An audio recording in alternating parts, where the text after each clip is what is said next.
The airport terminal buzzed with the restless energy of travelers rushing to catch flights, dragging suitcases across polished floors, while announcements echoed overhead. Among the crowd sat Daniel Harper, a quiet single father in his early 30s. His clothes were simple, slightly worn from years of hard work, and beside him sat his 8-year-old daughter Lily.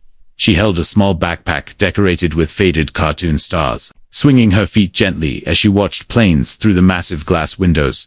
Asterisk for Daniel. This trip meant everything. It was the first time he and Lily had traveled anywhere since her mother passed away 2 years earlier. Life since then had been a constant battle.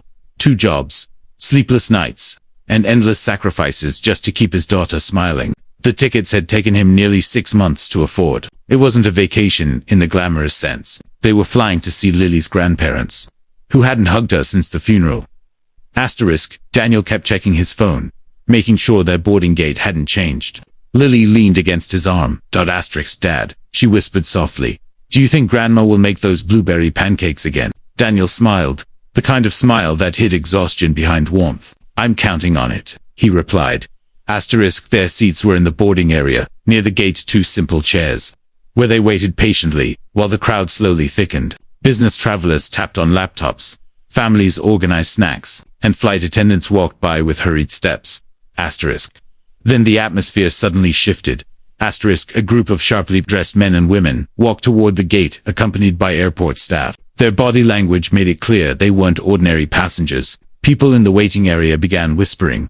Asterisk, who's that? Asterisk, must be some VIP. The group stopped directly in front of Daniel and Lily. One of the airport coordinators, wearing a tight smile and a badge clipped to his blazer, stepped forward and looked down at Daniel. Asterisk, sir, he said politely, but firmly. We need these seats cleared for a VIP guest arriving shortly. Daniel blinked in confusion. I'm sorry, he asked. Asterisk, these seats, the coordinator repeated, gesturing to the chairs Daniel and Lily occupied. We need them for a special guest. Asterisk, Daniel glanced around. The waiting area was packed. Every other seat was already taken. Asterisk, my daughter and I have been sitting here for half an hour, he said calmly. Our flight boards soon. The coordinator's smile tightened. I understand, but this guest requires space. Asterisk, before Daniel could respond, one of the suited men behind the coordinator muttered impatiently. Asterisk, just ask him to move. We don't have time for this. Lily looked up at her father with worried eyes. Daniel placed a reassuring hand on her shoulder. Asterisk, then he looked back at the coordinator. Asterisk, I'm sorry, he said quietly, but my daughter is tired and there are no other seats available. The coordinator's expression hardened slightly. Sir, I'm asking you nicely. Please move. Asterisk, Daniel remained calm. His voice stayed steady. Asterisk, we'll move if there's somewhere else to sit, but there isn't. Asterisk, a few nearby passengers began watching the exchange. Some looked uncomfortable. Others quietly pulled out their phones. Asterisk, one of the VIP team members stepped forward, clearly irritated. Asterisk, do you know who's about to sit here? He asked sharply. Daniel shrugged lightly.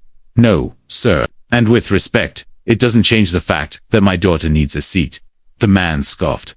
Unbelievable. Lily squeezed Daniel's arm. Dad, it's okay. I can stand. Daniel shook his head gently. No, sweetheart, you're fine right here. The tension in the air grew thicker. Then the coordinator tried again.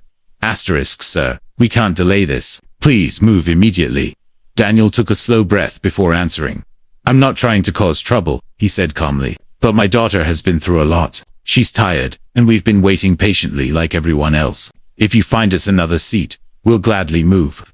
Asterisk, the coordinator looked frustrated. The VIP staff behind him whispered among themselves. Asterisk, at that exact moment, a woman's voice spoke from behind the group. Asterisk, what's going on here? Everyone turned. Walking toward them was a tall woman in her mid-40s, dressed elegantly, but without the arrogance of the others. Her presence alone commanded attention. The coordinator straightened immediately. Ma'am, we're just preparing your seating area. She looked from the coordinator to Daniel and Lily. My seating area? She asked. Asterisk, yes, ma'am, the coordinator replied. These seats are being cleared for you. The woman frowned. They're already occupied. The coordinator nodded awkwardly. Yes, but we were asking them to move. Asterisk, the woman studied Daniel for a moment, then looked at Lily, whose tired eyes watched the scene nervously. Asterisk, sir, the woman said gently to Daniel. Did they ask you to give up your seat? Daniel nodded politely. They did, but there aren't any other seats. The woman's expression shifted instantly. She turned to the coordinator. Asterisk. You tried to remove a father and his child from their seats. For me. Asterisk. Well, ma'am, you're an important guest. He stammered. Her voice became firm. That doesn't mean they should stand. Asterisk. The VIP team members exchanged uneasy glances. Asterisk. The woman stepped closer to Lily and smiled warmly. Hi there, she said. Hi, Lily whispered shyly. Asterisk. Are you excited for your flight? Lily nodded. We're going to see my grandma. Asterisk. The woman's smile softened even more. Asterisk. That sounds wonderful. Asterisk. Then she turned back to the airport staff. Asterisk. I'll stand. The coordinator looked stunned. That's not necessary. Asterisk. Yes, she said calmly. It is. The surrounding passengers had gone completely silent now. Daniel stood up slightly. Asterisk. Ma'am, if you need the seat, we can. She raised her hand gently. No, you were here first. Then she did something unexpected. Instead of taking the seat, she sat down on the floor next to Lily, crossing her legs casually. Asterisk. Gasps and whispers spread through the crowd. Asterisk. The VIP staff looked horrified. Ma'am, she waved them off. Asterisk. I'm perfectly comfortable. Asterisk. Then she looked at Daniel. Asterisk. You handled that with remarkable calm, she said. Daniel shrugged modestly. Getting angry wouldn't help. Asterisk. She nodded thoughtfully. Asterisk. What do you do for work? I fix cars, Daniel replied. Her eyebrows lifted slightly. Asterisk. Mechanic. Asterisk. Yes, ma'am. Asterisk. And you're traveling with your daughter alone? Daniel hesitated for a moment. My wife passed away 2 years ago. Asterisk. The woman's expression softened with genuine empathy. Asterisk. I'm sorry. Asterisk. Daniel simply nodded. Asterisk. We're doing okay. Asterisk. For a moment, the airport noise seemed to fade around them. Asterisk. Then the woman stood up and extended her hand. Asterisk. My name is Eleanor Grant. Asterisk. Several people in the crowd gasped quietly. Asterisk. Even the coordinator froze. Asterisk. Because Eleanor Grant wasn't just a VIP. Asterisk. She was the billionaire founder of one of the largest transportation companies in the world. Asterisk. Daniel shook her hand politely, unaware of the weight her name carried. Asterisk. Nice to meet you. Eleanor glanced at Lily again. You know, she said, smiling, I think we should all sit. Asterisk. Within seconds, airport staff rushed to bring additional chairs. Asterisk. Suddenly, there were more than enough seats. Asterisk. Eleanor sat beside Lily, while Daniel returned to his chair. Asterisk. The coordinator looked pale with embarrassment. Asterisk. After a moment, Eleanor turned to him. Asterisk. Next time, she said calmly, don't measure people's worth by titles. He nodded quickly. Yes, ma'am.